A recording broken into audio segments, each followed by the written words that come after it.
ఈ నెల 21వ తేదీన జరగనున్న నీట్ 2026 జాతీయ అర్హత పరీక్షకు హాజరయ్యే విద్యార్థుల కోసం ప్రత్యేకంగా ఉచిత బస్ సౌకర్యాన్ని కల్పించారు. నంద్యాల డిపో మేనేజర్ మాధవీలత ఈ విషయమై కీలక ప్రకటన చేశారు. పరీక్షా కేంద్రాలకు వెళ్లే విద్యార్థులు ఎలాంటి ఛార్జీలు చెల్లించాల్సిన అవసరం లేదని, బస్సులో కండక్టర్కు తమ నీట్ హాల్ టికెట్ చూపిస్తే సరిపోతుందని ఆమె స్పష్టం చేశారు.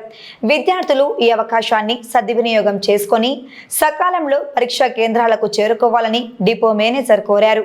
నంద్యాల రీజియన్ వ్యాప్తంగా విద్యార్థుల రద్దీకి అనుగుణంగా బస్ సర్వీసులు అందుబాటులో ఉంటాయని ఆర్టీసీ అధికారులు వెల్లడించారు. నీట్ 2026 ఎగ్జామ్ రాసే విద్యార్థుల కోసము ఆర్టీసీ బస్సులలో ఉచిత ప్రయాణానికి అవకాశం ఇచ్చారు.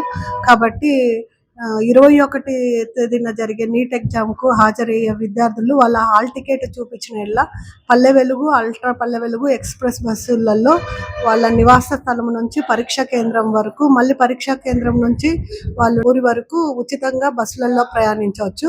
వాళ్ళు వాళ్ళ హాల్ టికెట్ చూపించి ఈ అవకాశాన్ని సద్వినియోగం చేసుకోవాల్సిందిగా కోరుతున్నారు. ఖచ్చితంగా చేయెత్తిన ప్రతి చోట బస్సు ఖచ్చితంగా ఆపి ఆ విద్యార్థులు ఎక్కించుకొని వాళ్ళ పరీక్షా కేంద్రం వల్ల దగ్గర దింపాలని మా కండక్టర్లకు, డ్రైవర్లకు సూచనలు ఇవ్వడం జరిగినది. కాబట్టి వాళ్ళు క్రూ అనే ప్రతి ఒక్కరూ దాన్ని తప్పకుండా పాటిస్తారు.